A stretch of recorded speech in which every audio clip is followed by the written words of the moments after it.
Part 2, Revelation 1, 9 through 20. Introduction to these verses. In this part, John tells what happened to him as he received the first vision recorded in his book.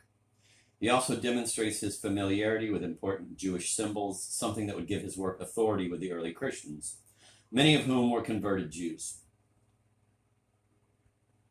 It would have meant a good deal to all Christians, however, because the Old Testament was the only Bible of the early church. But most of all, he shows how those traditional symbols could be turned to the service of the Christian church. John speaks in this part of receiving his message while he was in the Spirit on the Lord's day. We do not know precisely what kind of an experience that was or how much of his message came to him at that time. In Revelation, he intermingles reports of visions with interpretations and with warnings to his readers to pay attention.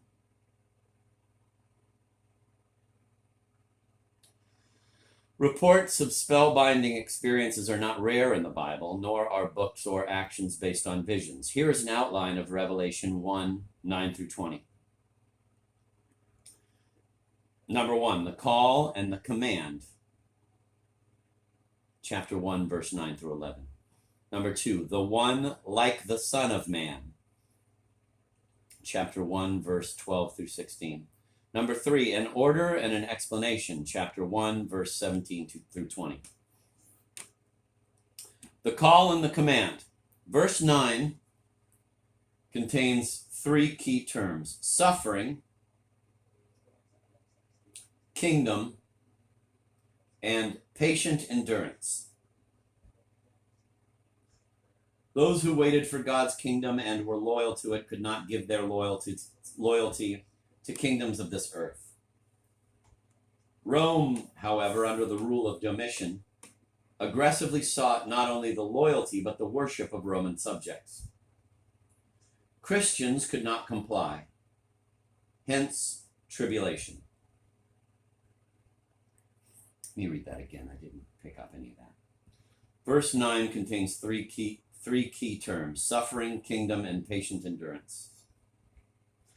Those who waited for God's kingdom and were loyal to it could not give their loyalty to kingdoms of this earth.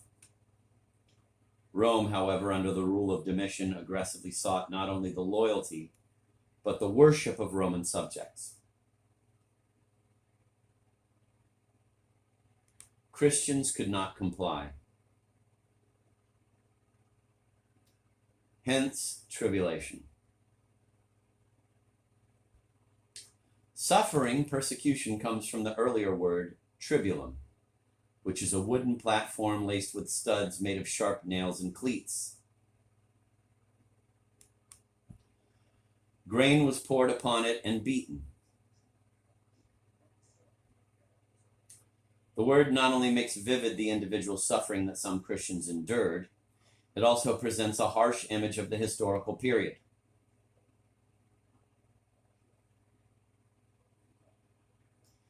This was a time of threshing and of separating the wheat from the chaff.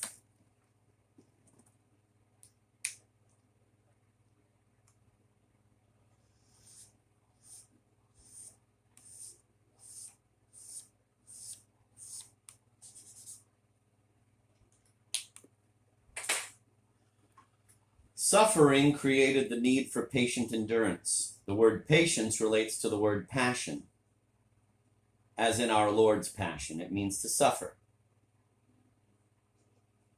to have bad things done to you, not simply have them happen to you.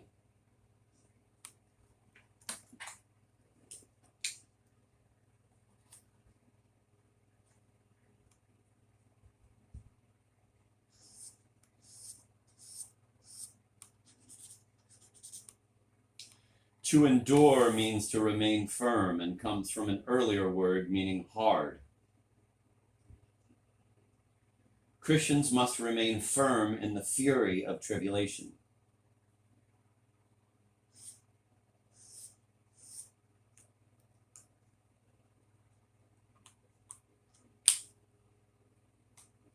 The message of Revelation contained in these words, then, is the present age has inflicted pain and death on us and will continue to do so.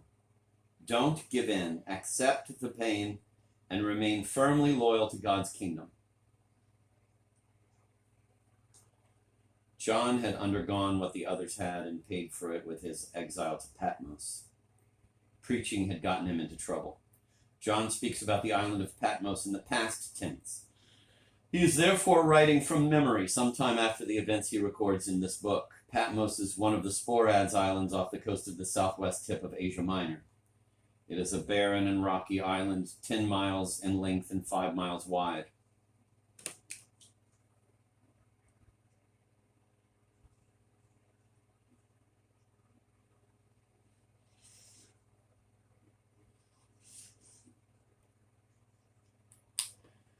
It was one of many that Rome used as penal colonies. Records show that Domitian, the emperor during the time of John's imprisonment, banished several persons to the islands.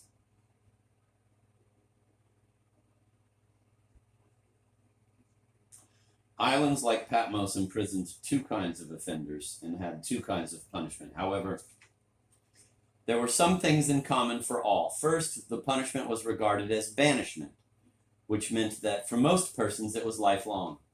John, however, writes, as we have noticed, in the past tense, indicating that he was among the fortunate few to leave the island. Second, the punishment included a total loss of one's civil rights and the loss of nearly all of one's property.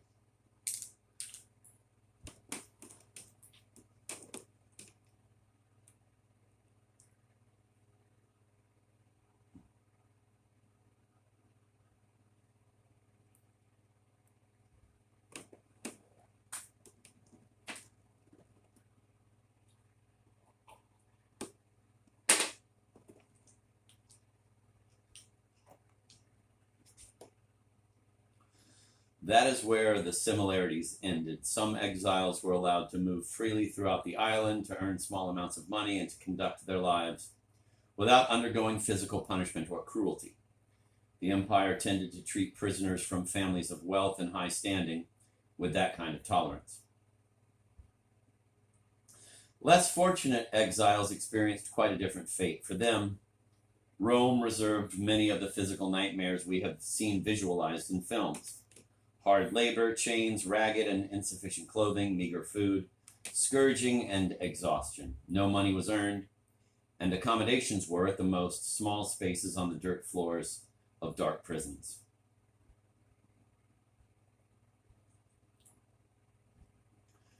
John may well have been one of those less fortunate exiles. He calls himself one who shares the suffering and the patient endurance.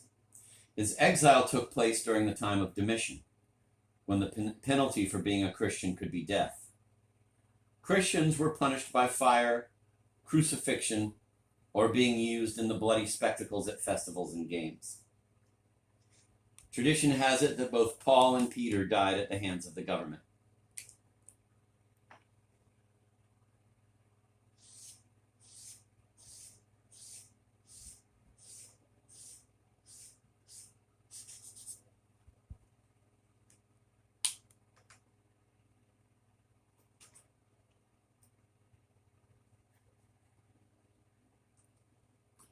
On the Lord's Day, either Saturday or Sunday, John was in the Spirit.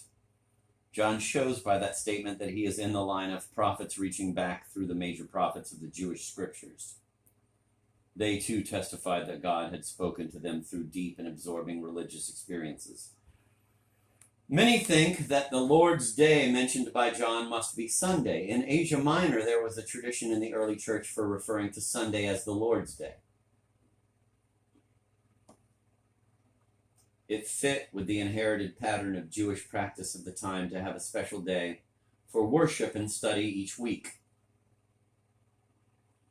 The Jewish day, however, began with sundown on Friday and concluded at sundown Saturday.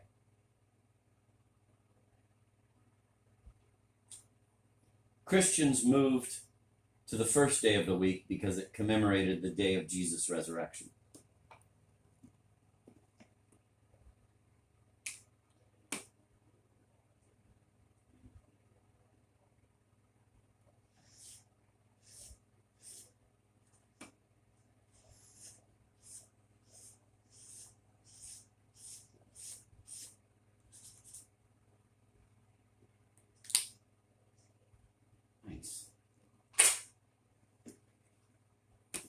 I'm going to read that again. Many think that the Lord's Day mentioned by John must be Sunday. In Asia Minor, there was a tradition in the early church for referring to Sunday as the Lord's Day. It fit with the inherited pattern of Jewish practice of the time to have a special day for worship and study each week. The Jewish day, however, began with sundown on Friday and concluded at sundown Saturday. Christians moved to the first day of the week because it commemorated the day of Jesus' resurrection.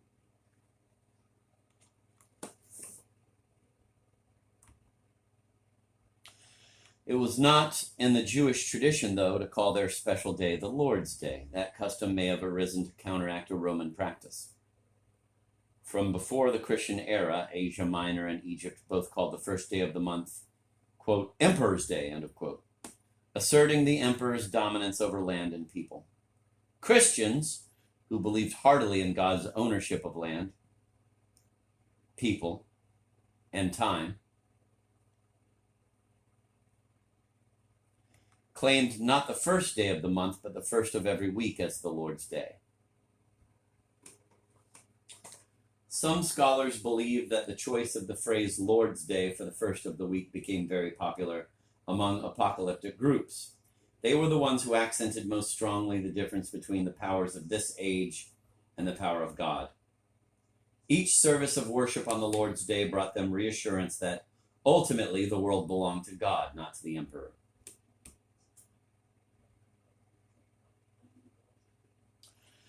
The Judaism John knew was the form practiced in Palestine during and after Jesus' life. The early Christian church grew out of and transformed that tradition. But it kept Judaism's lively sense of the Spirit. The Spirit grants the gift of prophecy. It is also what God gives the righteous to help them endure and keep their moral resolve. Further, in the last days, the Jews believed the Messiah would have the Spirit to bolster and renew the faithful.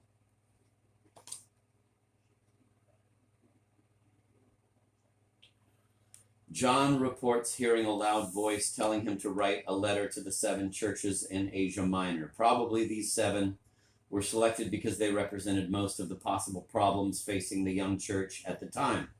People in John's day would recognize the special meaning of the number 7, indicating all or completeness. The voice commands John to write what he sees and to send it in a letter to the churches.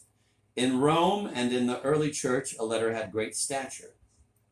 Teaching, advice, philosophy, and directions might all find their place in a letter, as they did in the letters of the Apostle Paul. John's letters, then, fit into an already established tradition and would have commanded a hearing in the churches. The 7 churches of Asia Minor were 7 postal districts and were also tribunal cities in which laws were administered and trials were held. Each sat strategically on a great circular route which connected them with each other and served as a major artery for commerce.